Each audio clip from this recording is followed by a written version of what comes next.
Welcome everyone, my name is Guillaume Krijveker. I will provide here a talk on how classical models can be embedded in digital twins. But before we move towards the digital twins, let's first have a look at the physical system. For instance, I have here a wind turbine wherein we have sensors, and from these sensors we take some actions on a shorter time span and decisions on a longer time span. And when looking at a physical system, we can define three specific needs. For instance, we need to design the physical system to perform a certain task. This to engineer it before it goes towards operation. And once it is in operation, of course, our system will interact with its environment. And for this, it will require actions that are adaptive.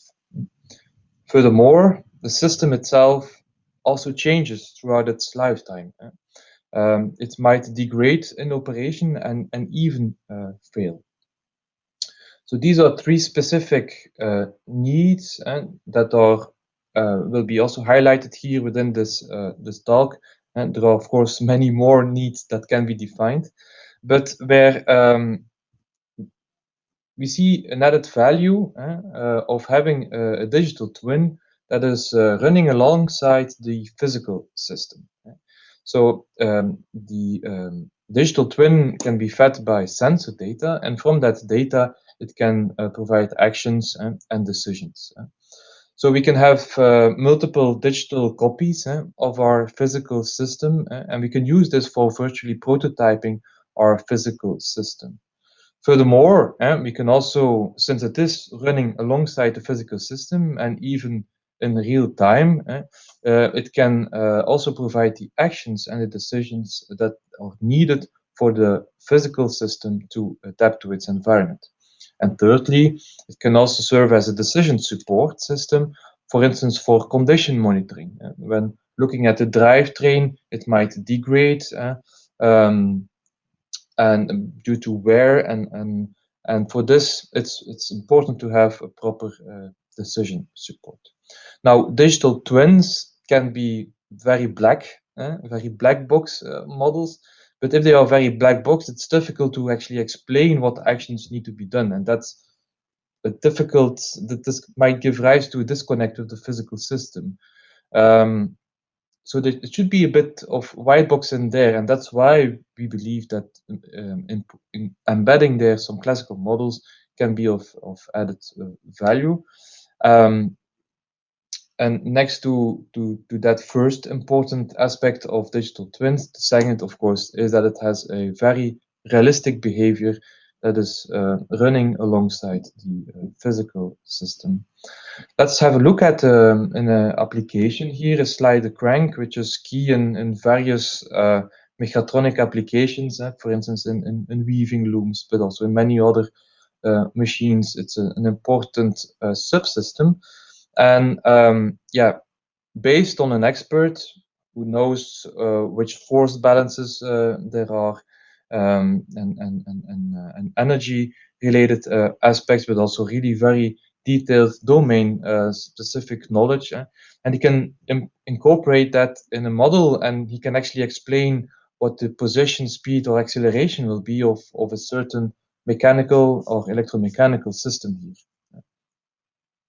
If you look at what these classical models would give you here, it would give you very nice behavioral trends, just like in the real system, like in the real world.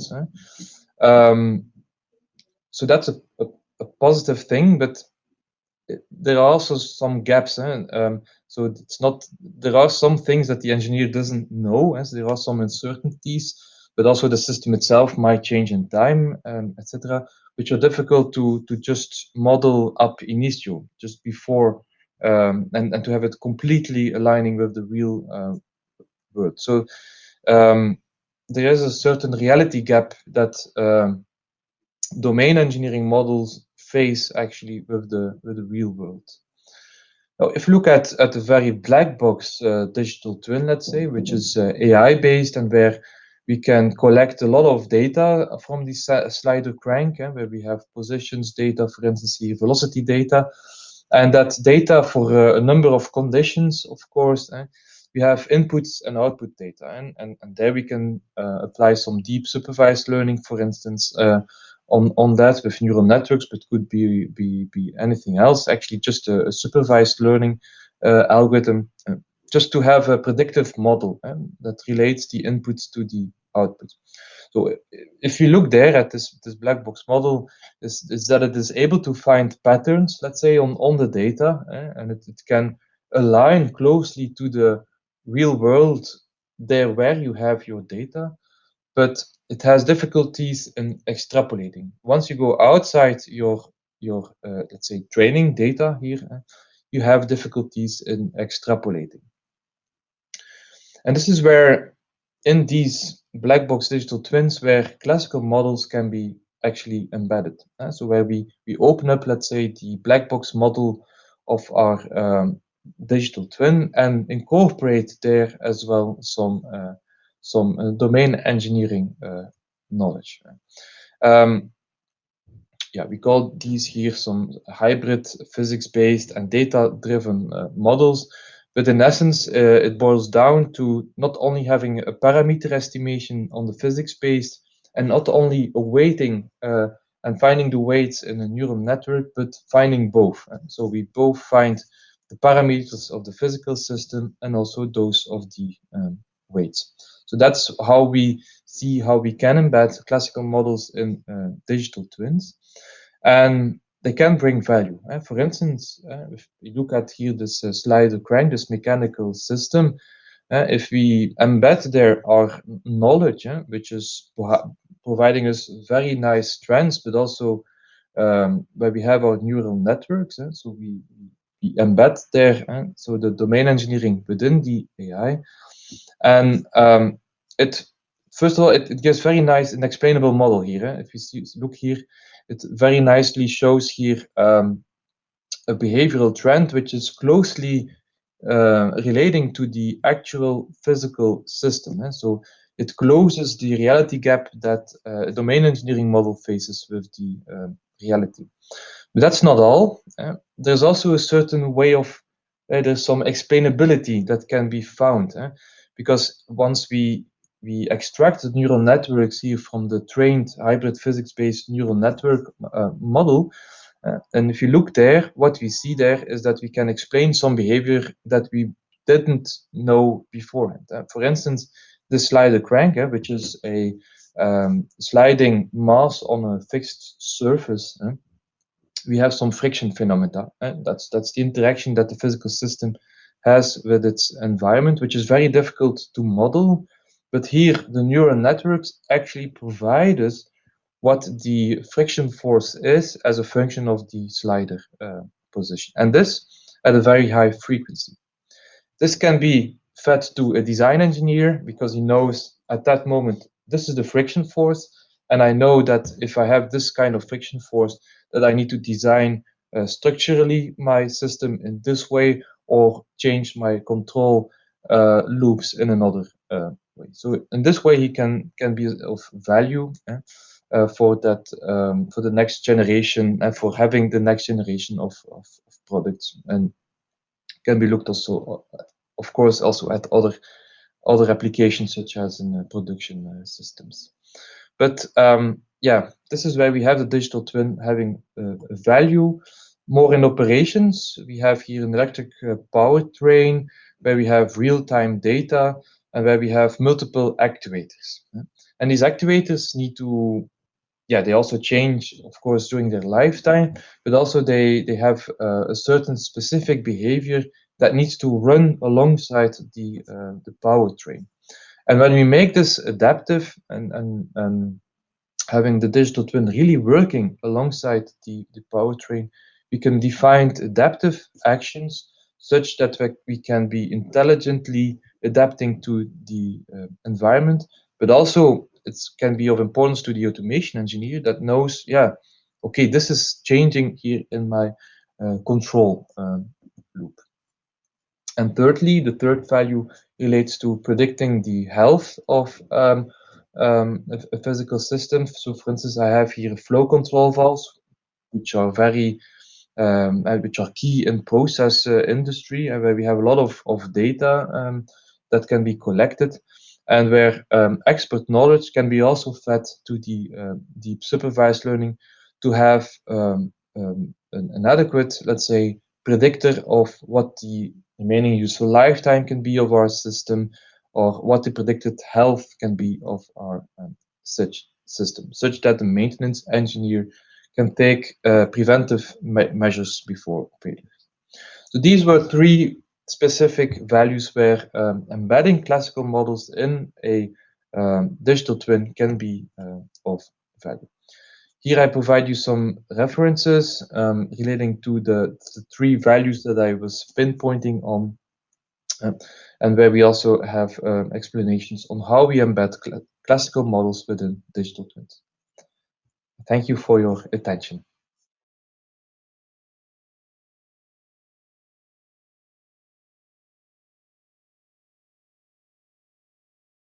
Hello, good afternoon. My name is Jan Meijne from Viewmore. We are an industrial solution provider based in Ghent. And together with RoboVision, we developed an inline quality control system for the inspection of technical textiles. Technical textiles are produced or manufactured in quite a complex process using large weaving machines. Our market study showed that existing systems for quality inspection often lack the ability to easily change between fabrics to be produced. They also require a lot of operator knowledge to do the fine-tuning of settings for the fabrics to be inspected. We also have seen that there are very limited possibilities in what you can inspect with current systems. And all these systems require a lot of hardware and so inherent maintenance and are often highly priced as well. So our investigation showed that there was a lot of willingness to pay from the industry for better solutions to do inline quality control. The value proposition we wanted to deliver to the customer is to build an industrial solution where an operator can easily choose between parameters to be checked. So like a template-based system where he can say, I want to produce this type of fabric for that customer, so I need this set of quality control. Also, we wanted to have a wide variety in inspection routines. For instance, I want to inspect holes or fluff balls or colors that are mismatching, stuff like that. We also wanted to create a system without any technical knowledge to be expected from the operator, with a minimal hardware setup, and it should be easy to integrate it into the existing production environment of our customer. And also we wanted to have the ability to integrate it with the machine communication so that we can receive and send data to the machine throughout the complete quality process. The first phase we offered to a customer was to prove the concept that we were trying to develop based on AI. So we installed 3 cameras in the weaving machine and some LED lighting, and together with RoboVision, we proved, or we set up the models to prove that AI could do the inspections of the fabrics that were manufactured. The proof of concept was very successful. We managed to visualize the different weaving defects, as you can see here on the right side, in the form of heat maps, so that they could see the severity of the problems, and that they could learn when the problems occurred and what was the reason behind it. To achieve this, we used both segmentation and classification models, and the result was really promising to build a product out of it. Therefore, also ViewMore and RoboVision concluded a partnership to develop the solution into a quality control system for the complete textile industry.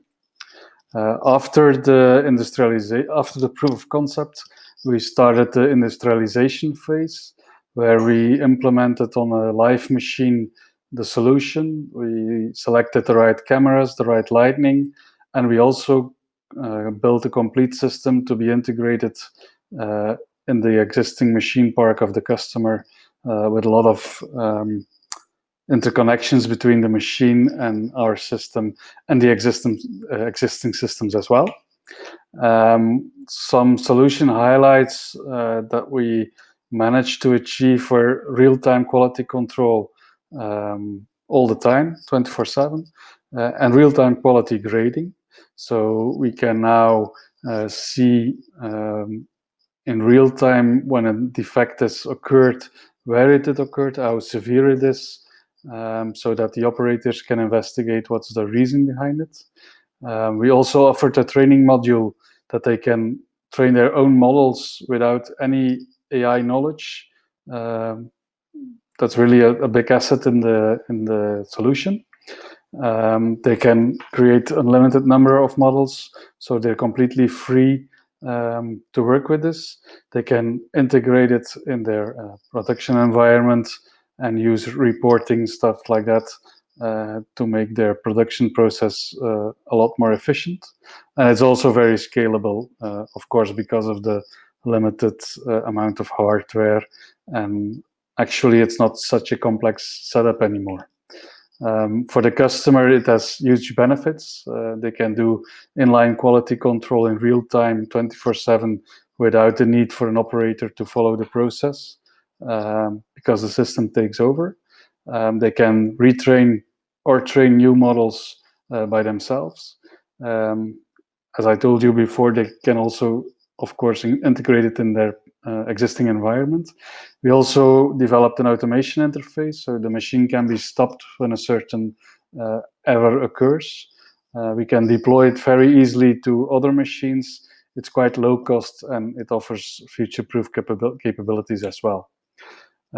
For us, the key takeaways for the project were that you have to clearly explain to the customer what AI can do and what it cannot do, because people are starting to dream quite easy. I think it's a good idea to start projects like this very simple and keep it valuable but simple in the beginning. The proof of concept or pilot phase is always a good idea to investigate what the system can do and where some pitfalls can occur. And it also allowed us to take a lot of the bullshit out of the project. And by bullshit, I mean all the nice to haves that didn't offer real value to the system.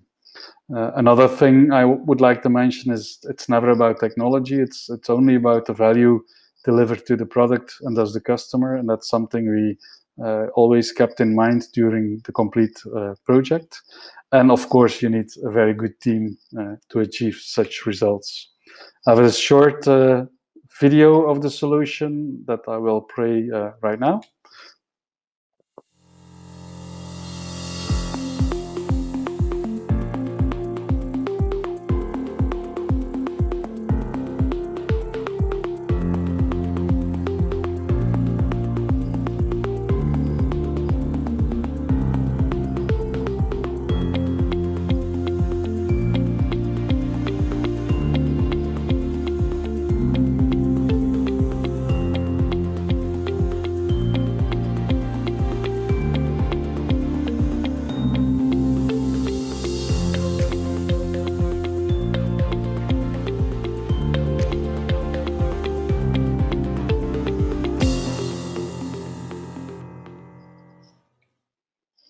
So I think this is a very nice case that we and RoboVision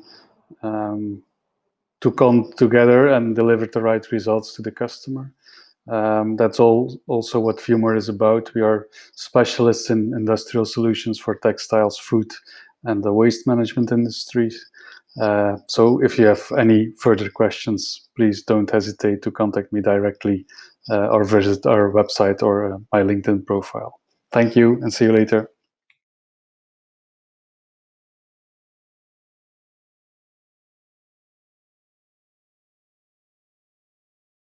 Hello and welcome. My name is Wojtek Kuberski, and I'm a co-founder of a company called Prophecy Labs.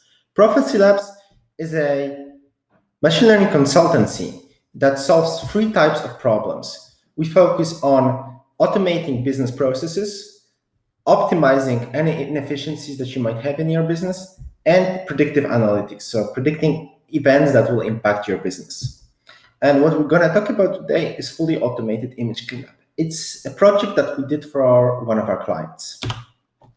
So let's look at how we structure this presentation. So we're going to start with the problem overview more from business context. So we'll talk about what is the problem at hand, how did it come about, was it already tried to be solved, yes, in what ways, etc., etc. We'll talk about the goal of the project, and at the end we'll also discuss the impact that we managed to basically do by delivering the solution. Then we're going to focus in the second part on the technical highlights. So we formulate the problem from the engineering and machine learning perspective. We'll take a look at the data set that we were given, and we'll quickly discuss machine learning solution that we provided a bit more in detail from very technical perspective. And at the end, we'll wrap up by talking about some lessons learned, some mistakes that we made during the project, and how to improve in the future. So without further ado, let's dive in. So first, the problem overview. So we did the project for a company called Drive. Drive was previously known as Federal-Mogul, and they are a major car parts manufacturer headquartered in the United States, but with offices and people around the world, including, of course, Europe and Belgium. And they create around 20 new car parts every day. And in order to sell them, they need to have a catalog when they put 3D images of these car parts, so that potential clients can view them and select the ones they want. And to create this 3D image, they need to create and shoot around 24 images per every car part. Then you take all these images and you remove background, so that they can be turned into 3D images. And this background removal was done by a team of 7 graphic designers, day in and day out, basically. That resulted, of course, in high costs, high turnover rate, because it's not a very fulfilling job, and low quality of work. There were previous attempts at automating this task, but they failed. So what was the goal? The goal was obviously to automate the whole process and make sure that the quality is good and humans are no longer involved, only in minimal capacity. So how did we split that into parts to make it actually work and deliver something that provides business value? So we start with the explore phase, which ends with delivering a small POC that shows that this problem can be done. There is a feasible solution there. And then once we have that and all the stakeholders are fully convinced that, yeah, indeed, this can be done, we build a small MVP that already provides business value and can be used in production. Then we automate it and integrate it with their systems. So we managed to do that, of course. Otherwise, I wouldn't be presenting this project here.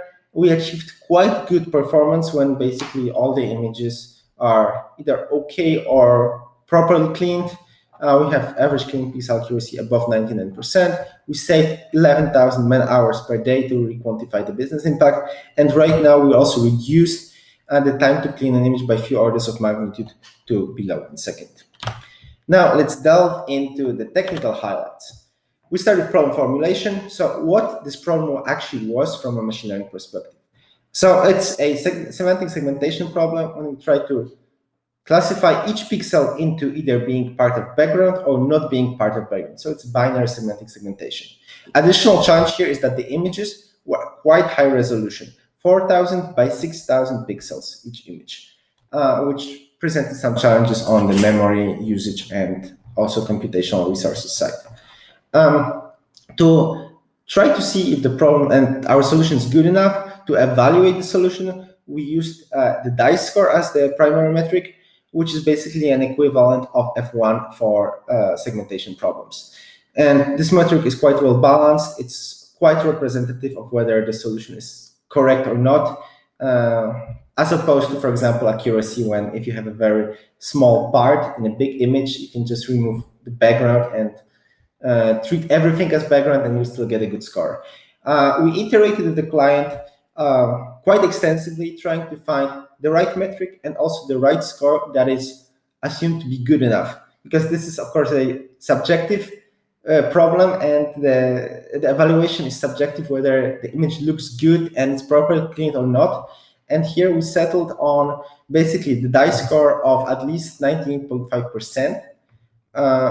As we, on basically manual tests, we've realized that this is good enough for almost any kind of image. And then on top of that, we have a small image cleaning quality assessment network where we try to see whether every single image is properly cleaned or not, so that humans don't need to look at every single image and review it, whether it needs some kind of brushing up or not, to, again, reduce work needed to actually perform the task. And the last part of that is that we needed to create an easy-to-use command line interface when people can basically dump all the pictures in one folder and retrieve them from the other, as simple as that. So now on to the dataset. The dataset consisted of more than 1 million images, and around 100,050 of them were labeled. So what I mean by labeled here is that we had the image before the cleaning, the mask, and image after the cleaning. Unfortunately, of course, the labels were often not fully right, so that sometimes the mask was either partially missing, clipped, or actually slightly incorrect, as in the mask was a bit too big or too small compared to the actual part. So as you see, these images are normally, when you look at it, they're quite easy to segment, so to see whether it's background or not background. But the problem here was, of course, that it needs to be done almost perfectly. So let's look at the solution from machine learning perspective. So what did we use to basically, as in our loss function, what did we optimize? We started with binary cross entropy as a standard just to see what worked, what doesn't. It worked okay-ish. So we decided to move forward into something that more closely actually mimics the thing that we use as metric. So we just used the metric and turned it into a loss function. And surprisingly, that was good, but not good enough. What turned out to be good enough is Tversky loss, which is basically to dice loss what F beta score is to F1 score. So it allows you to punish more certain types of mistakes. When it comes to the architecture, we use the typical segmentation architecture that you see here on the right. When you have basically like a pyramid structure, you have encoders. So you try to encode the pixels into smaller representation space. Then you run it through the backbone network, and then you decode it back into the original resolution. We experimented with various segmentation architectures, but basically they're all quite similar. On top of that, we added extensive image segmentation, clipping, rotating, injecting noise, basically all that kind of stuff. And that had a dramatic impact on the generalization performance of our network. And then, of course, we performed some kind of semi-automated data cleaning to reduce the amount of data that's not correct in the data set that we use for training. So now to lessons learned. First, we always need to build a full fully test the evaluation module. What we had here is that we didn't fully test the evaluation module. There were some bugs in it, and we thought we were making progress when we were not making any progress. So that is really critical, that even in small POCs and later on building MVPs, the evaluation module is fully tested. Then deep analysis of results and not just the input data can also uncover new patterns in the data. They actually change the camera setup throughout the collection process. It helps us, again, create a better solution. Again, image augmentation can drastically improve the performance, as I mentioned before. And what's important is that the subjective goal we had of good enough is very hard to quantify. We managed to do okay with dice score, but it wasn't great. And the last thing is that It was a huge corporation, so going through IT department would take ages.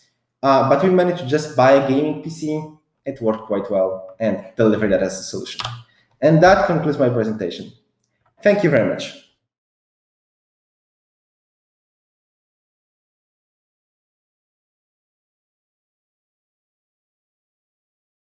Hello, everyone. I'm Wouter Labeo from Delaware, a consultancy firm that started in Belgium, but that now has offices around the world. I work for the AI part, and Delaware puts some focus on artificial intelligence. And we will present one of our customer cases to you today. We use AI technology to improve 4 business domains. The technologies are computer vision. This is getting information out of images and getting decisions out of images. A partnership there is with RoboVision. Natural language and chatbots does something similar, but based on free text. So we get information and decisions out of free text. And last but not least, data intelligent devices. This is working with large volumes of data. We have a partnership with Databricks for that. And actually getting information and decisions out of tabular data. And we have a partnership with Datastories for that. The business domains we focus on are sales and marketing. Operations, this is everything related to production processes. Workplace, this is working together with people, and finance. For today, we will focus on a case that is situated in operations and data and intelligent devices, so that means tabular data. Bekaert de Slee is the customer we will talk about today. It's a company that produces mattress covers. So their covers are special because they are knitted, in contrast to their competitors that weave mattresses. Knitting fabric has some interesting properties for mattress covers, and this is what sets them apart from their competition. Now, that knitting is nice, but industrial knitting is only some decades old. And unfortunately, it's very complex to produce nice designs on a larger scale. And this results in a high percentage of production waste. Bekaert de Slee wants to reduce this waste because of the economic and the environmental impact it has. Here you can see an example of a mattress cover. There is a clear knitting error, and that error lasted for around 40 meters before someone discovered that error and interacted with the system. A system that would warn operators to have a closer follow-up on risky covers can reduce the magnitude of that error significantly. Say, it discovers it after 5 meters instead of 40. Now, predicting which production run will likely have error depends on the magnitude of factors. You have the designs, the machine settings, the fibers, and the operators. Designers push the machines to their limits to get the nicest covers with respect to look and feel. And not all machines have the same capabilities. Some are also older than others. And depending on the machine, the settings might vary to gain the best quality. Fibers also behave differently, and there are cultural differences between operators around the globe. And to come to a prediction of which production run will likely have error, we work with a neural network. All of the contextual information, like machine settings, designs, etc., are fed into a neural network so that it can learn to predict the likelihood of having a knitting error given the circumstances. Unfortunately, we cannot go into the details of the neural network, except that it was a shallow one. So here you can see where the knitting error was. Now, Bekaert de Slee has historical data in their enterprise resourcement planning and their shop floor systems regarding to those environmental factors like designs, machines, etc. But they also have information about what to produce next, what the production orders are. And the goal is to predict the likelihood of errors for each production order. And everything needs to be tightly integrated and continuously trained on new data because you might have new designs, new fibers could pop up, etc. That continuous integration and continuous retraining, retraining is depicted here. You can see multiple systems. You have the Enterprise Resourcement Planning System, the ERP, the Business Intelligence System, the BI or reporting system, and the cloud environment. Every night, data from the ERP system is covered over to their BI system for reporting purposes, but it's difficult to let a business intelligence system cope with training and deploying a machine learning model. We therefore load the data over to a data lake in the cloud on a weekly basis. Azure Data Factory is responsible for the orchestration at the cloud side. And once the data is in the data lake, the training of a new version of the machine learning model is started. That trained model is then automatically deployed to a Docker container, and that Docker container exposes an API that gives you the possibility to predict the likelihood of a knitting error. So that API is then used in the ERP system to deliver knitting error insights to the production environment. So every time you have a new production order, you can flag it, whether it has a high likelihood of getting errors so that the operators know where to focus on. Now, this project has been very successful. So the waste levels have dropped significantly in the pilot plant. And the next step is to go globally with this approach. So data from all production sites will be used to train a new model so that errors from one site can flag possible issues at another site where they never seen a similar mattress cover before.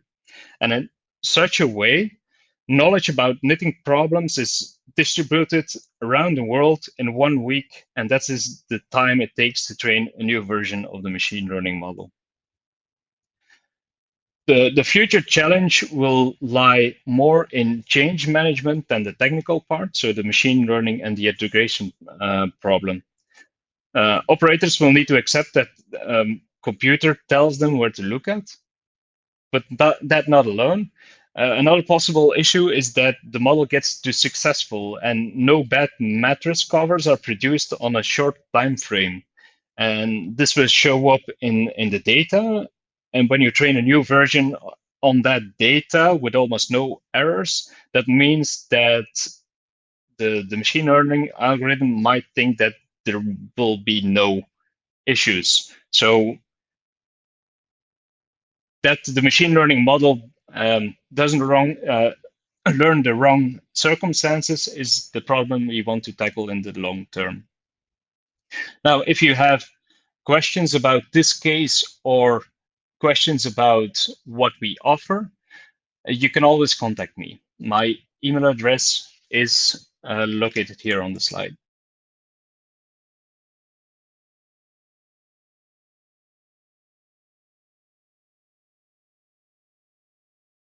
Hello, good afternoon. My name is Veselin Pizurica. I'm a CTO and co-founder at Vele.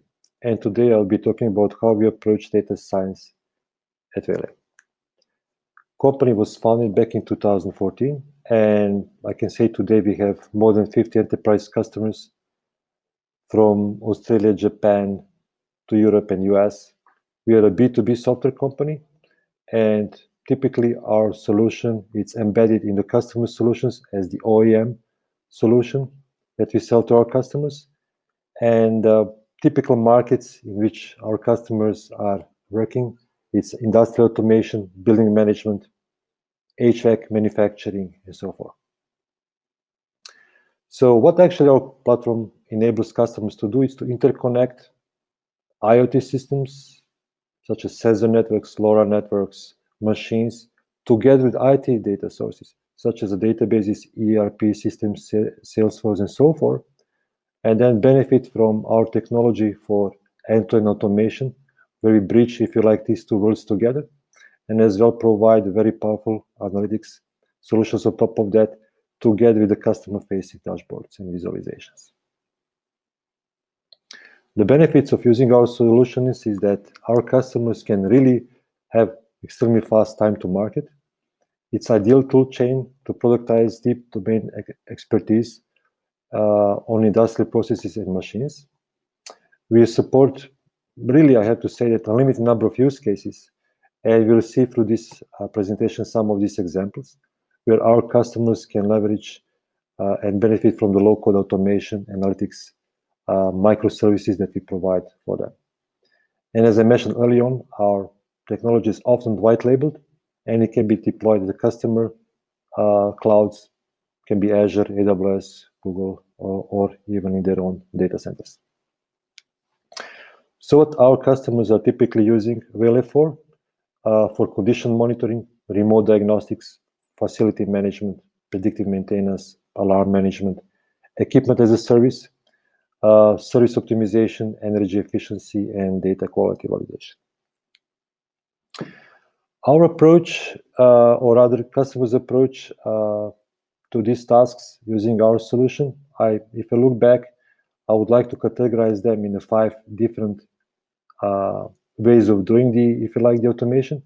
One of them is a classical expert domain modeling, where customers build the rules with a clear indication of the issues and remedies, or create the rules which are based on the relations between entities, which is often the problem in industrial setting, where you retrofit through the sensors machines, but each of these sensors has a different role and different measurements. Then you have obviously classical approach for anomaly detection and predictions using the time series analytics. We often see also customers having their own domain knowledge, already data scientists which have models written in Python or other languages, which would like to embed in our solution. And finally, there are customers who have their own offline analytics and data mining tools, and they would like to continue using these. So let me start with the first category, when experts are modeling their knowledge and apply them to, in a different settings, to the data logs, store data, or stream data. And these rules are typically easy to interpret, and sometimes explainability is important. And I will show you now in the next couple of slides how our customers are building solutions using this approach. I will start with something rather simple to explain, which is connected appliances which are already giving error codes. But what is the problem here is that you would like to interconnect this information together with the overall support systems, emails, ticketing, call centers, and so forth, in a simple, robust, and a scalable way. The second example is what we can share, because it's a publicly available knowledge or a document rather from the Australian government on the energy efficiency and of course trying to be more energy efficient. And one of customers of ours, it's actually mentioned this report. For instance, Melbourne Museum is managed by our automation technologies, and you see here one application of the rule which works either on the streams or the data logs, through which the customer was able to save about $200,000 a year. As I mentioned earlier, sometimes we like to think about IoT as a connected devices. Let us not forget that majority of the appliances are not connected, but they are producing the logs. And in that particular case, or if you have a devices behind the VPNs, is the same problem. You still like to benefit from the cloud technology and automation. Having said it, you have to collect logs and then run them against the rules. Another typical problem is that in industrial setting, you do the retrofitting of devices. Here I'm going to show you just example of our customers who is in the energy market, who has put a lot of sensors on different places inside the energy cabinet. Quite sophisticated rule. Each of these sensors is monitoring a different place in the cabinet. And what you would like to do on top of that is to actually provide an easy monitoring, visualization, and alarm system. Now, it is very important that at any moment in time, you have to go back to the live system, understand if there is issue, and if there was an issue, why the alarm got triggered. As I mentioned earlier on, retrofitting. Typically, industrial settings, people talk about private LoRa's or Sigfox. And this is example from our customer who managed literally within a week or two to implement end-to-end solution using our technology. And this is actually a demo setup of our customer, where they basically place the sensors in a different places within the machines, and then on top of that build very easy customer-facing dashboards. And this is basically something that they're very proud of mentioning publicly, that literally within 3 weeks, they managed to create a solution end-to-end. In this particular case, it's something about heat exchangers and coolings. The other aspect of using our system is to use a classical approach of the machine learning, where we provide off-the-shelf models and training capabilities so that you can actually benefit from existing algorithms. Typical use cases here are anomaly detection. That something does not follow pattern that it was expected to see based on the training data, or prediction for the future energy consumption use cases. Just one example from our customer who is using this tool to basically look for the anomalies. And what is often the problem that you have a lot of false positives. So you rather need to look at not only the energy consumption and seasonality, you also would like to combine this with what we call exogenous values, weather forecast, holidays, and other information in order to avoid false positives and provide robust anomaly detection algorithms. As I mentioned earlier, some of the customers have already something in place, but they would like to benefit from our application and use still the automation technology to combine that together with SAP and Salesforce and so forth. And in this particular case, what happens is that our customers are taking the data out, training their models in the Python, then deploy these models back in our system, and then benefit again from our automation technology. Example from one of our customers in HVAC space, where they're training the models using the Python books. Then they can verify these models against these machines and others in the system, and then eventually build the models, deploy them in our system, and interconnect that with all sorts of other applications and CRM systems.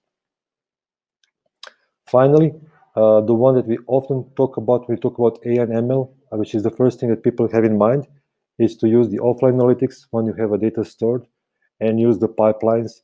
And like I mentioned earlier on, we can peacefully coexist with all other applications which are already on the market. This is an example of how customers are using our system together with the Google pipelines. And one example from the traffic use cases that we did for the Belgium roads. Here you have the impact of the COVID on the traffic in Belgium. You see obviously a drop in the traffic after the lockdown. And again, you can take your Python notebook, load it, and understand the analysis of the traffic patterns as it's going from one hour to the other one, or from one day to the other one. The same with the Tableau. And you can apply the same rules for the energy efficiency, anomaly detection, predictions, or infrastructure planning, and so forth. With that, I would close my application. I would like also to thank my team, which is growing. And this is already outdated pictures, only for a couple of weeks ago, and we're already having another 5 colleagues join our team. With that, I would close. Should you like to know more, please go to our website or just send us a request for a demo. Thank you very much.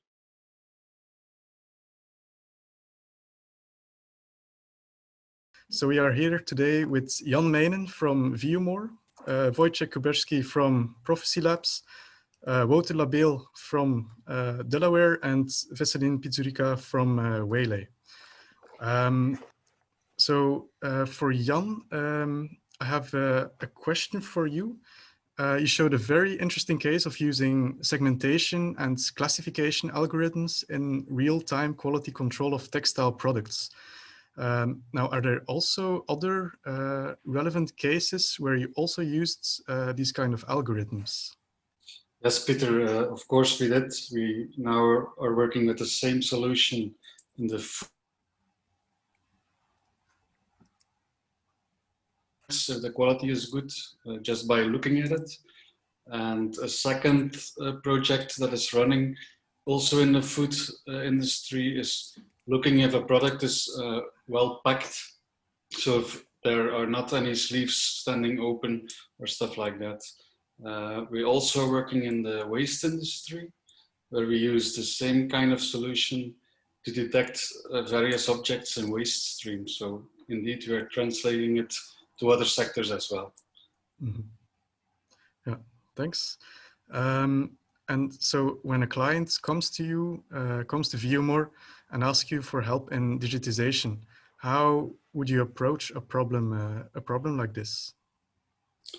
Okay, of course, we always have an intake meeting, mostly with senior managers, but then we quickly try to communicate on the shop floor. We like to interview operators, people who are working in the production site and know the processes very well, because often we see a big difference in how a manager is looking at a certain challenge and how somebody really who is doing it all day is looking at the same challenge.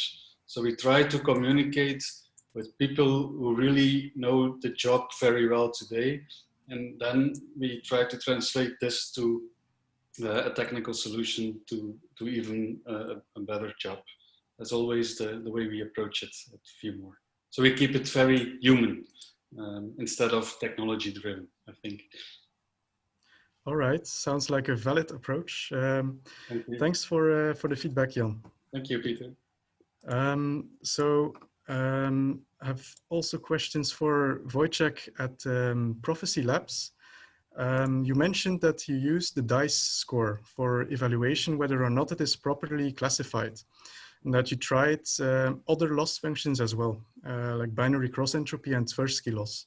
Could you explain what is the difference between these functions and why one function would be better than the other? Sure. So basically what we're trying to optimize it here, and what we've agreed with the business is going to be the best metric, is the DICE metric.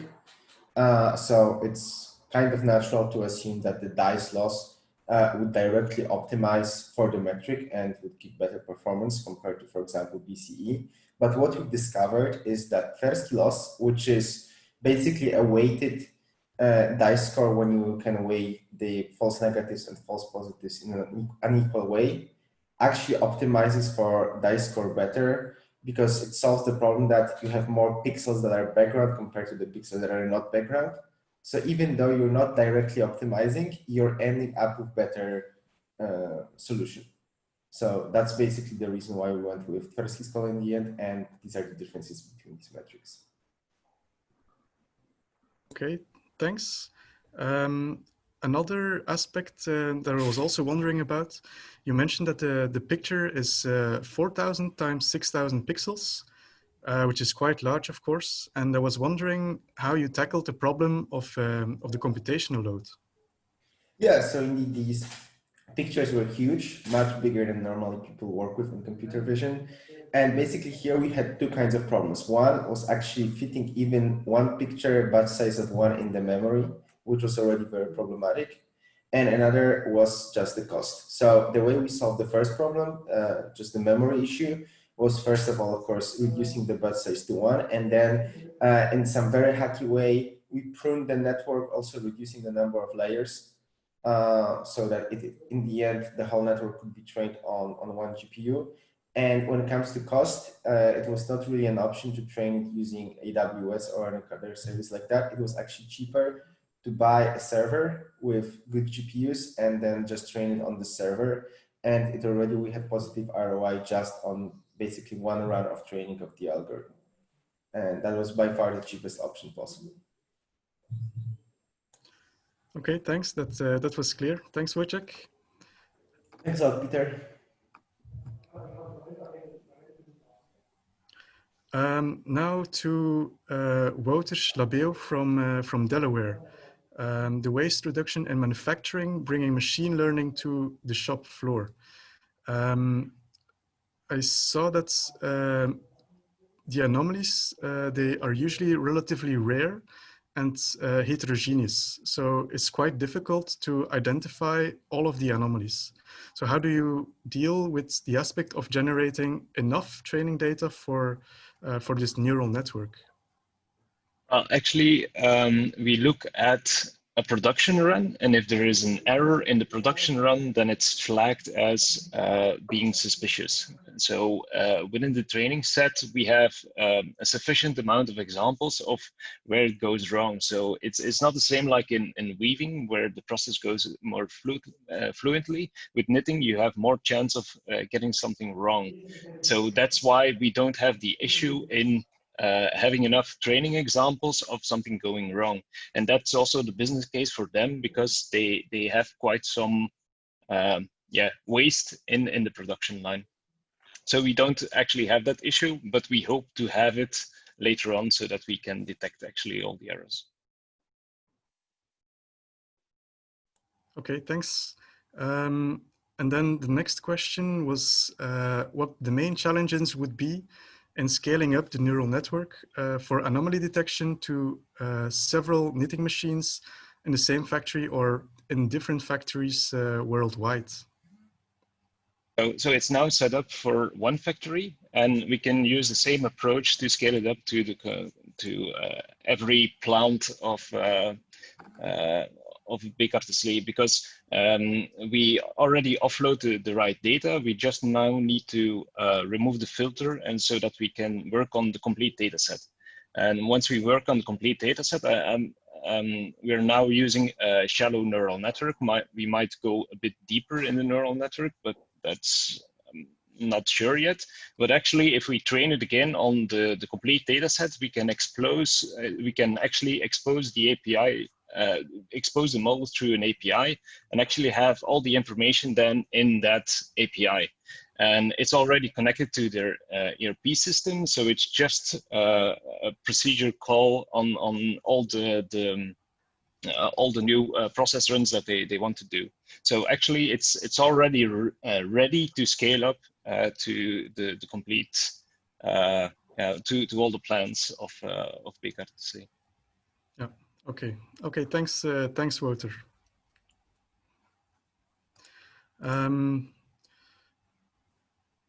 Some questions for Veselin from Waylay. How we approach data science at Waylay. In your opinion, what do clients struggle the most with when they come to you? So what are the most prominent hurdles, let's say, they face when they are knocking at your door? Yeah, that's a really great question, because we often get a question how we differ from other companies, because if you go to any website, you pretty much see the same thing. You do some anomaly, you do some connections and so forth. So basically what often people forget is that one thing is to solve a particular technological problem, and completely the other one is to basically apply that in a business case such that actually you can implement things end to end in the shortest possible period of time. You can go for Amazon or Azure, pick up some of the components or take Kafka's, but at the end of the day, what you need to actually bring its end-to-end use case in the most effective and fastest way. And this is, again, even though it's not such a sexy subject to talk about automation per se, this is how we build a company. We really focus on automation and being easy pluggable system for other blocks and Lego blocks actually to put on top of this. This is particularly a problem that real customers face. They start understanding what kind of problems we are solving. And it's not surprised that we are basically now growing pretty fast as customers more and more trying to apply this technology, do understand the implications of basically interconnecting online services, Salesforce, SAPs together with the sensor networks. Okay, thanks. And during the course of Waylay, what are you most proud of achieving at Waylay? First, as an engineer, because I'm an engineer, I think that the greatest pleasure is when you see your ideas being applied and used and being useful.